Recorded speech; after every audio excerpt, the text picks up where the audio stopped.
நம்ம தமிழ் சினிமாவில் போன வருஷம் அதாவது 2024 வருஷம் மார்ச் மாதம் 24 தமிழ் படங்கள் வெளியானது. அந்த படங்களுடைய லிஸ்ட்டையும் அந்த படங்கள் பாக்ஸ் ஆஃபீஸில் வெற்றி அடைஞ்சதா இல்லையா அப்படிங்கிறத பற்றியும் இந்த வீடியோவில் நம்ம பார்க்கலாம். தமிழ் சேனல் உங்களை அன்போடு வரவேற்கிறது. 2024 மார்ச் மாதத்தின் முதல் வாரமான 1ஆம் தேதி 5 படங்கள் ரிலீஸ் ஆனது. அதில் ஒரு முக்கியமான படம் ஜோசுவா இமை போல் காக்க. வேல்ஸ் ஃபிலிம் இன்டர்நேஷனல் தயாரிக்க கௌதம் மேனன் இந்த படத்தை டைரக்ஷன் பண்ணியிருந்தாரு. வருண் இந்த படத்தில் ஹீரோவாக நடிச்சிருந்தாரு. ஐஸ்வரி கணேஷோட மருமகன் நினைக்கிறேன் இந்த வருண். 2019 ஸ்டார்ட் பண்ண படம் இது. லாக்டவுன் வந்ததால கொஞ்சம் டிலேவாக தான் இந்த படத்தை முடிச்சாங்க. ஜென்ரலாக கௌதம் மேனன் அவர்களுடைய படங்களுக்கு கொஞ்சம் எதிர்பார்ப்பு இருக்கும். அவருடைய ரீரிலீஸ் படங்களுக்கு கூட வரவேற்பு அதிகமாக கிடைக்கும். ஆனால் இந்த படத்துக்கு வரவேற்பு சுத்தமாக இல்லை. விமர்சனங்களும் இந்த படத்துக்கு மிக்சடாக தான் கிடைச்சது. பாக்ஸ் ஆஃபீஸில் இந்த ஜோசுவா மிகப்பெரிய ஃப்ளாப் ஆயிடுச்சு. இந்த படத்தோட ரிலீஸ் ஆன மற்ற படங்களுடைய லிஸ்ட்லாம் என்னென்னு பார்த்தீங்கன்னா போர், அதோமுகம், சத்தமின்றி முத்தம்தா, ஐயையோ இந்த படங்கள் தான். இதுல போர் திரைப்படத்தை பிஜாயினம் ஏர் டைரக்ஷன் பண்ணியிருந்தாரு. அர்ஜுன் தாஸ் மற்றும் காளிதாஸ் ஜெயராம் இந்த படத்துல லீட் ரோல் பண்ணியிருந்தாங்க. தமிழ் மற்றும் ஹிந்தியில இந்த படத்தை நேரடியாக எடுத்திருக்காங்க. பட் மிக்சடான ரிவ்யூஸ் தான் இந்த படத்துக்கு அதிகமாக கிடைச்சது. பாக்ஸ் ஆபீஸ்ல போர் ஃபிளாப். அதோமுகம் படத்தை சுனில் தேவ் அப்படிங்கிற அறிமுக இயக்குனர் டைரக்ஷன் பண்ணியிருக்காரு. இந்த படத்துல லீட் ரோல் பண்ணவங்களும் புதுமுகங்கள் தான். இது ஒரு த்ரில்லர் பிலிம். மிக்சடு ரெஸ்பான்ஸ் தான் இந்த படத்துக்கு அதிகமாக கிடைச்சது. சில விமர்சகர்கள் மட்டும் இந்த படத்தை கொஞ்சம் பாராட்டி ரிவ்யூஸ் எழுதியிருக்காங்க. பட் படம் ரிலீஸ் ஆனதே தெரியாத ஒரு நிலைமை தான். அடுத்து ஸ்ரீகாந்த் லீட் ரோல் பண்ணியிருக்கும் சத்தமின்றி முத்தம் தான். நெகட்டிவான ரிவ்யூஸ் தான் இந்த படத்துக்கு கிடைச்சது. ரிலீஸ் ஆனதே தெரியல அப்படின்னு தான் சொல்லணும். இந்த படங்களோட ரிலீஸ் ஆன ஐயையோ அப்படிங்கிற படம் ரொம்ப சின்ன பட்ஜெட் படம். இந்த படத்துக்கு தியேட்டர்ஸே கிடைக்காம காணாம போயிடுச்சு. அடுத்து 2வது வாரம் 8ஆம் தேதி 6 படங்கள் ரிலீஸ் ஆனது. எல்லாமே சின்ன பட்ஜெட் படங்கள் தான். அதுல ஃபர்ஸ்ட் படம் ஜே பேபி. அட்டகத்தி தினேஷ், ஊர்வசி, லொல்லுசபா மாறன் லீட் ரோல் பண்ணியிருக்கும் இந்த படத்தை சுரேஷ் மாரி அப்படிங்கிற அறிமுக இயக்குனர் எடுத்திருக்காரு. பா ரஞ்சித் தான் இந்த படத்தை தயாரிச்சிருக்காரு. அவருடைய நீலம் ப்ரொடக்ஷன்ஸ் மூலமா. காலா படத்துல கோ டைரக்டரா ஒர்க் பண்ணவர் தான் இந்த ஜே பேபி படத்தின் டைரக்டர். இந்த படத்துக்கு ஆடியன்ஸ் கிட்ட இருந்து மிக்சடு ரிவ்யூஸ் தான் அதிகமாக கிடைச்சது. சில விமர்சகர்கள் மட்டும் இந்த படத்தை பாராட்டி எழுதியிருக்காங்க. பட் பாக்ஸ் ஆபீஸ்க்கு அது ஹெல்ப் பண்ணல. ஜே பேபி திரைப்படம் பாக்ஸ் ஆபீஸ்ல ஃபிளாப். அடுத்தது ஹன்சிகா மோத்வானி லீட் ரோல் பண்ணியிருக்கும் கார்டியன். குரு சரவணன், சபரி அப்படின்ட்டு 2 பேர் சேர்ந்து இந்த படத்தை டைரக்ஷன் பண்ணியிருக்காங்க. இது ஒரு ஹாரர் ஃபிலிம்.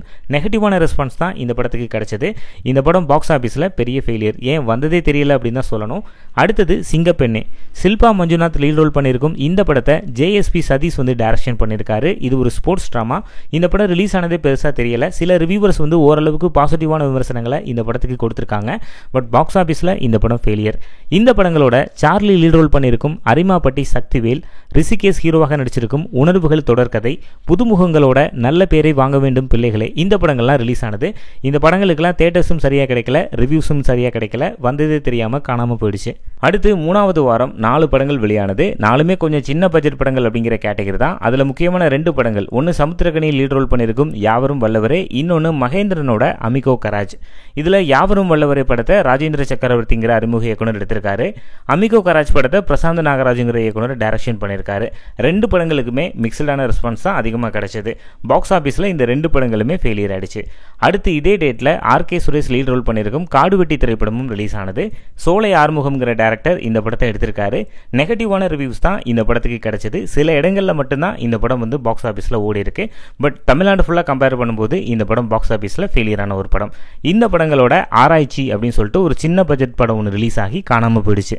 அடுத்து 3வது வாரம் 22ஆம் தேதி 3 படங்கள் வெளியானது. அதில் முக்கியமான ஒரு படம் ஜிவி பிரகாஷோட Rebel. Studio green Gnanavel Raja இந்த படத்தை தயாரிச்சிருக்காரு. நிகிலேஷ் அப்படிங்கிற அறிமுக இயக்குனர் இந்த படத்தை டைரக்ஷன் பண்ணியிருக்காரு. ஜிவிக்கு ஜோடியா மமிதா பைஜு இதில் நடிச்சிருக்காங்க. இது ஒரு பொலிட்டிக்கல் டிராமா ஸ்டோரி. இந்த படத்துடைய ஸ்டோரிக்கு நிறைய கிரிட்டிசைஸ்லாம் வந்தது.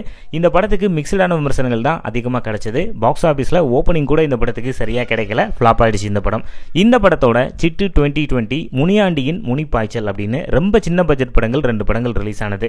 இந்த 2 படங்களுக்குமே தியேட்டர்ஸே சரியா கிடைக்கல. இந்த படங்கள் காணாம போயிடுச்சு. அடுத்து மார்ச் மாசத்தோட கடைசி வாரமான 29ஆம் தேதி, இது மார்ச் மாசத்தோட 5வது ஃப்ரைடே 7 படங்கள் ரிலீஸ் ஆனது. ஹாட்ஸ்பாட், இடிமின்னல் காதல், நேற்று இந்த நேரம், தி பாய்ஸ், வெப்பம் குளிர்மலை, பூமரங்கில், எப்புரா இந்த 7 படங்கள் தான். எல்லா படங்களுமே ஓரளவுக்கு சின்ன பட்ஜெட் படங்கள் தான். இதில் ஹாட்ஸ்பாட் படத்தை விக்னேஷ் கார்த்தி டைரக்ஷன் பண்ணியிருந்தாரு. இது ஒரு ஆந்தாலஜி ஸ்டைலில் எடுக்கப்பட்ட அடல்ட் ஃபிலிம். இந்த படத்துடைய ஸ்டோரிக்கெலாம் நிறைய கிரிட்டிசைஸ் வந்தது. கலையரசன், சாண்டி, அம்மு அபிராமி, கௌரிஜி கிசான் ஏராளமான பிரபலங்கள் இந்த படத்தில் நடிச்சிருந்தாங்க. இதில் மொத்தமாக 4 ஸ்டோரி வரும். இந்த படத்துக்கு ஆடியன்ஸ் மத்தியிலிருந்து தியேட்டரில் ரிலீஸ் ஆகும்போது மிக்சடான ரிவ்யூஸ் தான் கொஞ்சம் வந்தது. பத்திரிகை விமர்சகர்கள் இந்த படத்தை பாராட்டி எழுதியிருக்காங்க. இது ஒரு போல்டான முயற்சின்னு. பட் பாக்ஸ் ஆஃபீஸில் இந்த படம் பெருசாக ரிஃப்ளெக்ட் ஆகலை, அது ஃபெயிலியர் தான். இந்த படம் ஓடிடியில் ரிலீஸ் ஆனதுக்கப்புறம் கொஞ்சம் நல்ல வரவேற்பு கிடைச்சது. அதனால் இந்த படத்துடைய 2வது பாகத்தை வந்து இப்போது டைரக்ஷன் பண்ணிட்டு வராங்க. இந்த படத்தோட ரிலீஸ் ஆன மற்ற 6 படங்களும் பாக்ஸ் ஆஃபீஸில் ஃப்ளாப் கேட்டகரி தான். இதில் வெப்பம் குளிர் மலை இந்த படத்துக்கு மட்டும் பாசிட்டிவான விமர்சனங்களை பத்திரிகை விமர்சகர்கள் கொடுத்துருக்காங்க. இந்த படத்தை பாஸ்கல் வேதமுத்து அப்படிங்கிற இயக்குனர் வந்து டைரக்ஷன் பண்ணியிருக்காரு. இதுதான் மார்ச் மாதம் வெளியான படங்களுடைய வெற்றி தோல்வி நிலவரங்கள். இதில் ஒரு படங்கள் கூட பாக்ஸ் ஆஃபீஸில் ப்ராப்பராக ஹிட் ஆகலை அப்படிங்கிறது தான் உண்மை. இதில் 1-2 படங்களுக்கு மட்டும்தான் ஓரளவுக்கு பாசிட்டிவான விமர்சனங்களே கிடைச்சது அப்படின்னு சொல்லணும். இந்த மார்ச் மாதத்தில் தமிழ் படங்கள் எதுவுமே பாக்ஸ் ஆஃபீஸில் பெருசாக ஹிட் ஆகலை அப்படின்னாலும் மலையாள திரைப்படமான மஞ்சுமேல் பாய்ஸ் திரைப்படம் தமிழ்நாட்டு தியேட்டர்ஸில் நல்லா ஓடிட்டு இருந்துச்சு. மஞ்சுமேல் பாய்ஸ் திரைப்படம் பிப்ரவரி மாதம் 22ஆம் தேதி வெளியான ஒரு படம். ஆனால் முதல் வாரம் கொஞ்சம் டல்லாக தான் தமிழில் போயிட்டு இருந்தது. ஆனால் 2வது வாரத்திலிருந்து தான், அதாவது மார்ச் மாதத்திலிருந்து தான் தமிழில் இந்த படம் பிக்கப் ஆனது. தமிழில் மட்டும் இந்த படம் 60 கோடிகளுக்கு மேலே வந்து கலெக்ஷன் பண்ணி மிகப்பெரிய வெற்றி அடைஞ்சிருக்கு. அண்ட் மார்ச் மாதத்துடைய கடைசி வாரமான 28ஆம் தேதி ஆடு ஜீவிதம் திரைப்படம் வந்து ரிலீஸ் ஆனது. பிருத்திவிராஜ் ஹீரோவாக நடித்த படம். இந்த படம் தமிழ்நாட்டில் பார்த்தீங்கன்னா 8 கோடி அந்த ரேஞ்சில் தான் கலெக்ஷன் பண்ணியிருக்கு. இதுதான் மார்ச் மாதம் ரிலீஸ் ஆன படங்களுடைய நிலைமை. அண்ட் இந்த வீடியோ பற்றின உங்களுடைய கருத்துக்களை கீழே உள்ள கமெண்ட் பாக்ஸில் மறக்காமல் பதிவு பண்ணுங்கள். தொடர்ந்து சினிமா செய்திகளுக்கு நம்மளுடைய தமிழ் சேனலை சப்ஸ்கிரைப் பண்ணி பெல் ஐக்கானை கிளிக் பண்ணுங்கள்.